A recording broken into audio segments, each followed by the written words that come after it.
আসসালামু আলাইকুম এভরিওয়ান। কেমন আছেন সবাই? আশা করি ভালো আছেন। আজকে আমরা অ্যাশেজ থার্ড টেস্টের চতুর্থ এবং পঞ্চম দিন নিয়ে অ্যানালাইসিস করব। ট্রাভিস হেড এবং অ্যালেক্স ক্যারি তৃতীয় দিন শেষে অপরাজিত ছিলেন। তারা দিনের শুরুতে ব্যাট করতে নেমে ট্রাভিস হেড তার বিধ্বংসী রূপ চালু রেখেছেন। তিনি আউট হওয়ার আগে ১৭২ রান করেন। তিনি জশ টাংয়ের বলে পুল করতে গিয়ে মিড উইকেটে একটি ক্যাচ তুলে দেন, but damage was already done. তার কিছুক্ষণ পর অ্যালেক্স ক্যারি ৭২ রান করে বেন স্টোকসের ফাঁদে পাড়া দেন। বেন স্টোকস অ্যালেক্স ক্যারির বডি টার্গেট করে ভালো ভালো বাউন্সার বল করছিলেন এবং লেগ স্লিপ ইউজ করে তিনি অ্যালেক্স ক্যারিকে আউট করেছেন। অ্যালেক্স ক্যারি এবং ট্রাভিস হেড দ্রুত সাজঘরে ফেরার পর অস্ট্রেলিয়ার ঘুরে দাঁড়াতে পারেনি।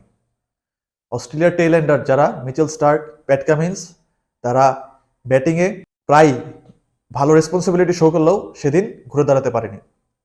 তারা ৩৮ রানে দ্রুত ৬ উইকেট হারিয়ে দ্রুত অল আউট হয়ে যায়। জবাবে ইংল্যান্ড ব্যাট করতে নামে। ইংল্যান্ডের ওপেনার বেন ডাকেট ৪ রান করে প্যাট কামিন্সের বলে ট্র্যাপড হয়ে স্লিপে ক্যাচ তুলে দিয়ে আউট হয়ে যান। অলি পপ তিনি মাত্র ১৩ রান করে আউট হয়ে যান।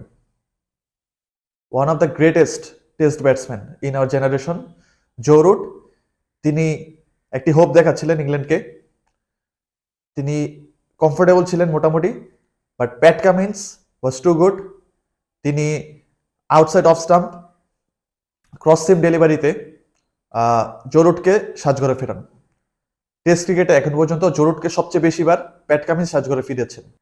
১৩ বার জো রুটকে আউট করেছেন, যেটা যে কোনো বলারের জন্য টেস্ট ক্রিকেটে জো রুটের এগেনস্টে সবচেয়ে বেশি।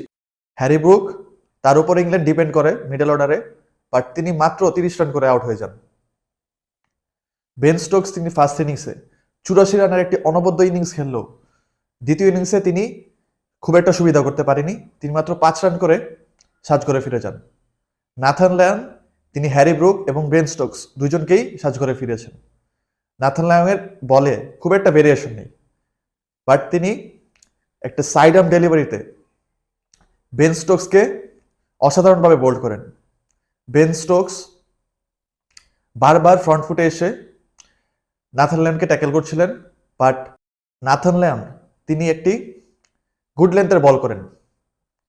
অস্ট্রেলিয়ান সোয়েলে কিছুটা পিছিয়ে বল করলেও সাইড আর্মে তা একটা উইকেট টেকিং ডেলিভারি হতে পারে, বাট সেটা আমাদের সাবকন্টিনেন্টে ভালো বল না।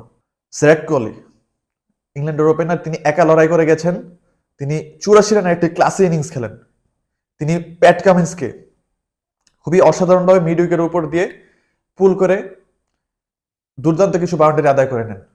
Through out the whole innings তার শটগুলো খুবই কন্ট্রোলড ছিল। তিনি খুব কমবার বিটেন হয়েছেন। তিনিও নাথান লায়নের ট্র্যাপে ফাড়া দিয়ে স্টাম্পিং হয়ে আউট হয়ে যান। চতুর্থ দিন শেষে ইংল্যান্ড ১৯৪ রানে ৬টি উইকেট হারায়। তারা পঞ্চম দিন শুরু করে উইল জ্যাক্স এবং জেমি স্মিথকে নিয়ে। প্রথম দিকে বৃষ্টির কারণে একটু ম্যাচ বাধা হলে ইংল্যান্ড একটু অ্যাডভান্টেজ পায়, কারণ পিচটা ব্যাটিং ফ্রেন্ডলি হয়ে যায়। খুব একটা সুইং পাওয়া যাচ্ছিল না। Jamie Smith and Will Jacks was looking to good. Jamie Smith স্টার্ককে একটি সুন্দরভাবে মিড উইকেট দিয়ে ফ্লিক করেন। মিচেল স্টার্কের বলই পরবর্তীতে আউট হয়ে যান। তার আউট হওয়ার পর উইল জ্যাক্স ৪৭ রান করে মিচেল স্টার্কের ডেলিভারিতে লাবুশেনকে একটি ক্যাচ তুলে দিয়ে আউট হয়ে যান। লাবুশেন তার লেফট ডাইভ দিয়ে একটি অসাধারণ একটি ক্যাচ তুলে নেন। ইংল্যান্ডের টেলেন্ডাররা খুব একটা পার্টনারশিপ দেখাতে পারেনি। উইল জ্যাক্স এবং জেমি স্মিথ আউট হওয়ার আগ পর্যন্ত ম্যাচটা 50-50 ছিল। ম্যাচটা যে কারো ফেভারে যেতে পারতো, বাট অস্ট্রেলিয়ান বলাররা সেটা মেক শিওর করেছে যাতে না যায়। লাস্টে স্কট বোল্যান্ড জশ টাংকে সাজঘরে ফেলালে ইংল্যান্ডের ইনিংস শেষ হয়ে যায় এবং অস্ট্রেলিয়া ৮২ রানের একটি দুর্দান্ত জয়লাভ করে তারা সিরিজে 3-0 লিড নিয়ে নেয় এবং আবারও তারা অ্যাশেজ রিটেন করে। ২০১১ সাল থেকে এ পর্যন্ত ইংল্যান্ড একবারও জয়ের দেখা পায়নি। তারা এ পর্যন্ত একটি অ্যাশেজও জিততে পারেনি অস্ট্রেলিয়ার মাটিতে। অস্ট্রেলিয়া তাদের আনরিয়াল ডমিনেন্স বরাবরের মতোই চালু রেখেছে তাদের নিজের সয়েলে। আর দুটি টেস্ট বাকি আছে, যে দুটি মেলবোর্ন এবং সিডনিতে। তার মধ্যে একটি বক্সিং ডে টেস্ট, যেটা মেলবোর্নে অনুষ্ঠিত হবে। অস্ট্রেলিয়া তো অলরেডি ফ্রন্ট ফুটে এবং তারা সিরিজ জয় নিশ্চিত করে ফেলেছে। এখন তারা চেষ্টা করবে ক্লিন সুইপ দেওয়ার জন্য এবং ইংল্যান্ড যাবে দুটি ম্যাচে কামব্যাক দিয়ে একটি সম্মানজনক পরিস্থিতিতে টুটি শেষ করতে। আজ এই পর্যন্তই, দেখা হবে অ্যাশেজ 4th টেস্টের অ্যানালাইসিস নিয়ে। সে পর্যন্ত সবাই ভালো থাকবেন। আল্লাহ হাফেজ।